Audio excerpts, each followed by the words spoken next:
আজি এয়া বনাম মাছেৰে। এইখিনি মাছ এনেকৈ নিমখ আৰু হালধি সানি লৈছোঁ ৰঙা। তাৰপিছত এইখিনি কি আছে জানেনে? মেচন্দৰী বুলি কয়, ভেদাইলতা আৰু নৰসিংহ। এইখিনিৰে মই আজি মাছ বনাম।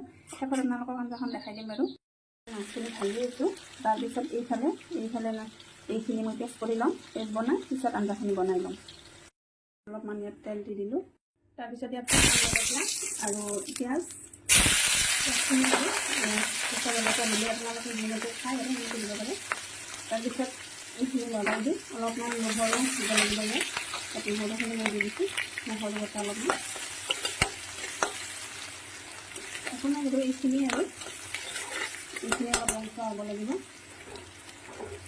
এইখিনি ৰংচ হোৱাৰ পিছত ইয়াত উতলাই ৰখা নৰসিংহ, তাৰপিছত ভেদাইলতা, মানিমুনি এইখিনি মই ইয়াত ঢালি দিম।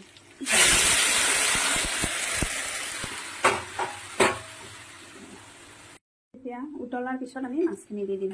আপোনালোকৰ যিমানজন মানুহ সেইমতে মাছখিনি দি দিব নিজৰ আন্দাজ অনুযায়ী। গতিকে মই 2 পিচে দিছোঁ আৰু আমাৰ ছোৱালীয়ে মাছ নাখায়, 2 পিচ দি দিছোঁ। গতিকে এয়াই আৰু। গতিকে এনেকৈ উতলাৰ পিছত আঞ্জাখিনি হৈ যাব। খাবলৈ বহুত ভাল, পেটৰ কাৰণে বহুত ভাল। আপোনালোকে বনাব পাৰিব আৰু বনাইছে বহুতে জানে এইখিনি আঞ্জা। গতিকে ময়ো দেখালোঁ মই কেনেকৈ বনালোঁ। ধন্যবাদ।